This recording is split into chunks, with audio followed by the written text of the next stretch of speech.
Untuk DTW 500 ini udah dilengkapi dengan 4 mode speed.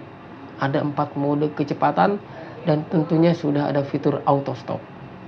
Kita tekan yang pertama. Oke, ini pertama. Kita tekan lagi. 2. Kita tekan lagi. 3. Kita tekan lagi.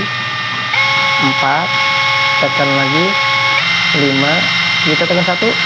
6. Oke, ini ada 6 percepatan pada triggernya.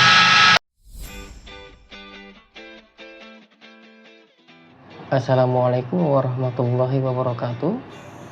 Di tangan saya ini sudah ada impact wrench merek Kamole dengan tipe DTW 500.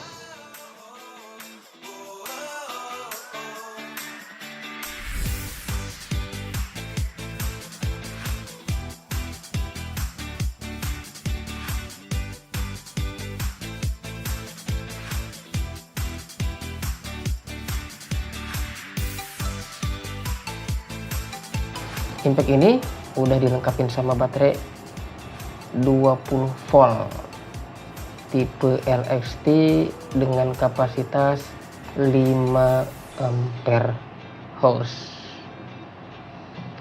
Jadi kayak tipe-tipe yang lain, bodinya ini terbuat dari bahan plastik ABS ya kayaknya. Terus yang bagian hitamnya ini ya terbuat dari lapisan karet rubber gitu. Belakangnya tertulis brushless. Terus di bagian sampingnya itu, bagian kanan kirinya itu masih pakai stiker ya. Enggak kayak tipe yang lain yang bacaan mereknya itu udah pakai emboss timbul gitu. Dan kalau misalnya kita pasang ke baterainya ini lumayan berat. Jadi tadi udah coba ditimbang, itu beratnya hampir 2 kg gitu. Jadi impact yang ini itu impact yang varian B, yang cuknya ini bisa kita pasang mata shock setengah inch kayak gini, dan juga kita bisa pasang roofing 1/4 inch, atau misalnya bisa kita pasang juga mata obeng kayak gini yang 1/4 inch. Jadi kita nggak usah beli converter lagi kalau misalnya kita mau pakai mata roofing kayak gini gitu. Kemudian pihak Kamole sendiri mengklaim ya bahwa untuk tipe DTW 500 ini punya torsi maksimal itu di 1200 Nm. Ya namanya juga klaim ya, tapi kan karena emang saya juga belum punya kunci momen ya, belum punya kunci torsi buat ngebuktiin, terus buat nyoba maksimal torsinya itu ada di angka berapa. Jadi mungkin di sini saya cuman mau sedikit review dari segi fungsi sama dari segi fiturnya aja sih. Oke, jadi berbeda dari tipe yang lain, berbeda dari tipe DTW 285 yang ada 2 mode kecepatan, ataupun berbeda dari DTW 700 ya yang punya 3 mode kecepatan. Untuk DTW 500 ini udah dilengkapi dengan 4 mode speed. Ada 4 mode kecepatan dan tentunya sudah ada fitur auto stop. Jadi ada fitur auto stop kayak gini. Oke. Nah. Jadi ini untuk posisinya lagi posisi ngebuka baut ya. Dia berputar ke berlawanan arah jarum jam. Ketika kita tekan terus, dia akan berhenti. Jadi ketika misalnya kita lagi buka baut, terus bautnya itu udah kebuka, jadinya si impact ini akan ngedeteksi kalau misalnya putarannya ini udah nggak ada beban gitu kan. terus dia akan otomatis berhenti. Jadi biar kita lebih cepat lagi pengerjaannya gitu deh. Terus untuk kecepatan di nomor 3 itu kecepatan yang paling rendah. Paling rendah itu jadi untuk membuka itu ada di nomor 3. Nah, seperti itu. Ini yang paling rendah ya. Ini yang bukan auto stopnya. Kemudian yang di nomor 2 ini dia akan lebih cepat.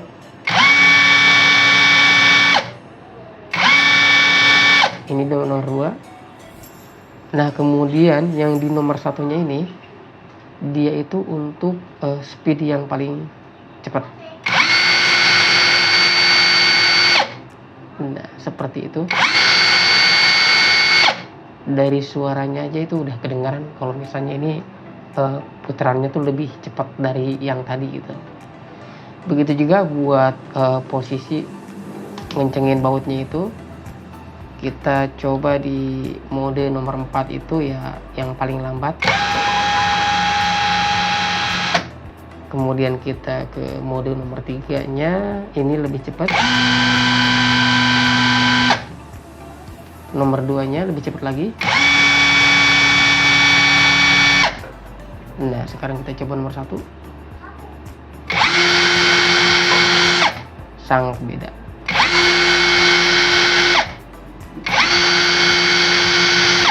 Ini untuk yang nomor 1. Sekarang kita coba ke nomor 4 lagi.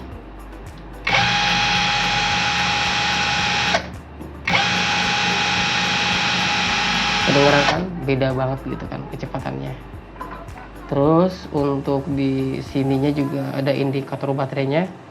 Indikator baterainya itu ada 3 bar, dimana kalau misalnya kita penuhnya itu ada di ketiga lampunya itu nyala. Mungkin kalau misalnya udah habis itu ya lampunya cuma tinggal 1 aja gitu ya.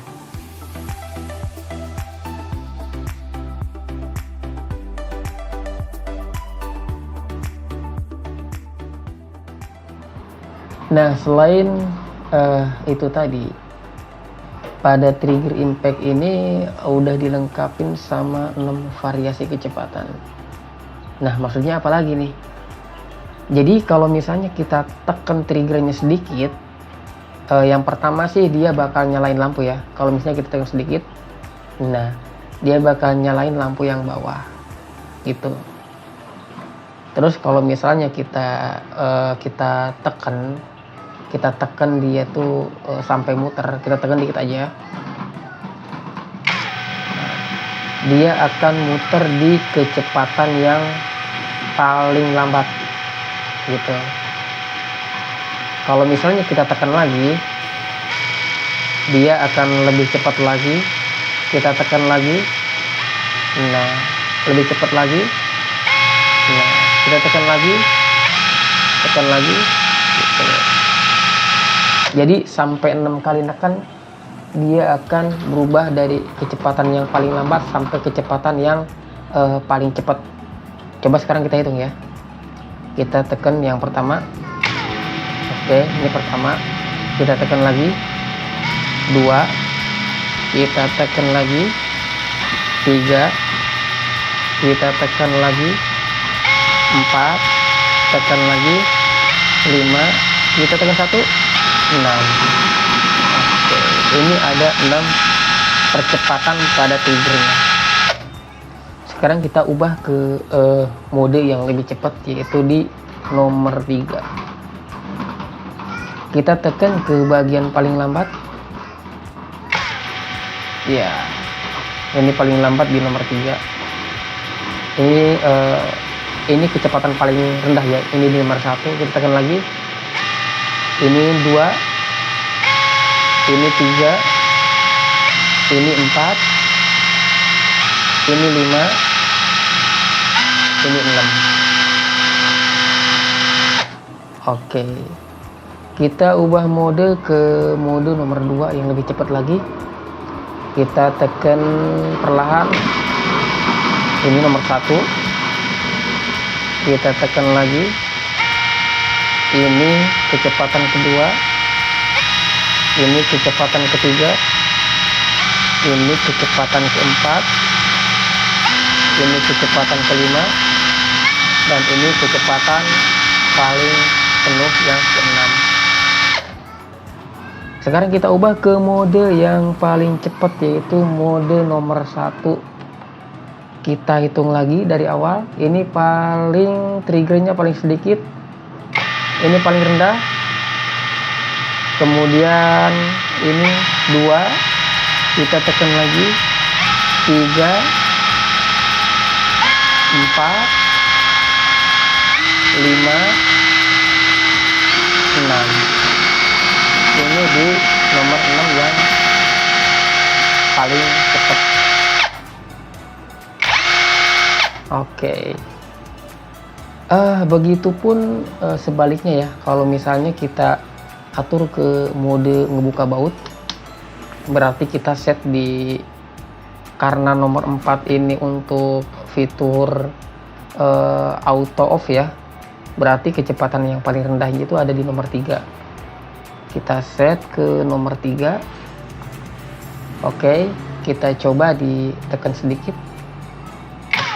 Oke, ini paling pelan. Pertama nomor 1, 2, 3,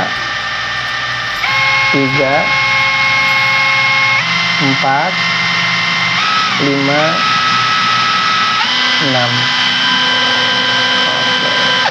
Kita ubah ke, langsung aja ke nomor 1 tuh yang paling cepat. Kita hitung lagi 1, 2, 3, 4,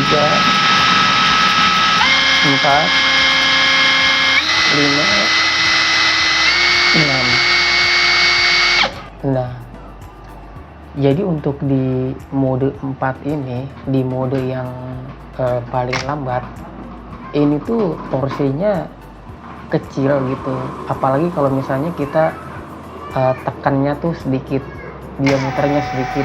Ini berguna banget kalau misalnya kita mau ngencengin baut, ngencengin sekrup, entah itu buat kayu atau misalnya papan, triplek, atau apapun itu yang ringan-ringan. Jadi kita bisa menyesuaikan kecepatannya karena torsinya juga kecil, nggak bakal kedodolan. Misalnya gini, contohnya aja nih. Saya pasang ini, terus saya tekan yang paling rendah ya, yang di mode 4 di torsi trigger paling sedikit, itu masih sanggup buat ditahan, masih ditahan sama tangan gitu ya. Itu nandain kalau misalnya emang di mode ini, di kecepatan ini tuh ya torsinya itu nggak bakalan bikin dol baut gitu, jadi dia udah mentok duluan lah. Jadi kita bisa menyesuaikan juga. Dan kalau misalnya emang kita butuh yang langsung cepet, ya tinggal kita langsung tekan. Atau misalnya kita pengen yang paling cepet, ya bisa langsung tekan mode nomor 1. Ya gitu aja sih. Kalau misalnya sejauh ini dari fungsi sama fiturnya itu lumayan lengkap juga lah, lumayan bisa berguna untuk buka yang berat sama buka yang ringan, ngencengin yang berat dan ngencengin yang ringan juga gitu. Jadi kesimpulannya ya, di versi DTW 500 ini udah ada beberapa fitur yang di-upgrade ya dari tipe lain, yang dari DTW 285 ataupun yang dari DTW 700, entah dari segi modenya ataupun kecepatannya. Terus kalau untuk tenaganya sendiri ya kayaknya sih bakalan lebih kuat dari DTW 285 ya. Secara dia bodinya juga agak lebih gede, tapi enggak bakalan lebih gede dari DTW 700 karena emang ya kalau DTW 700 itu lebih bongsor lagi lah. Buat kaum mendang-mending yang lagi bingung mau milih DTW 285 takut tenaganya nggak kuat buat buka baut velg atau baut mobil, terus kalau misalnya milih DTW 700 ngerasa torsi terus beratnya terlalu over, mungkin bisa dipertimbangkan deh buat pilih yang tipe DTW 500 ini. Oke lah.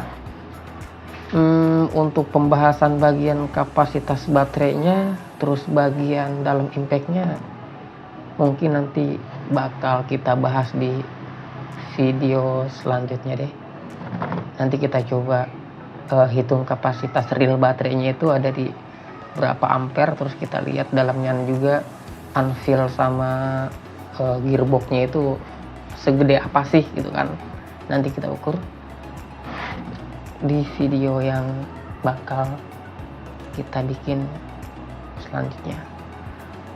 Oke, sekian dari saya, mungkin cukup segini aja untuk review sama dari segi fitur sama fungsinya. Kita ketemu lagi di video selanjutnya. Wassalamualaikum warahmatullahi wabarakatuh.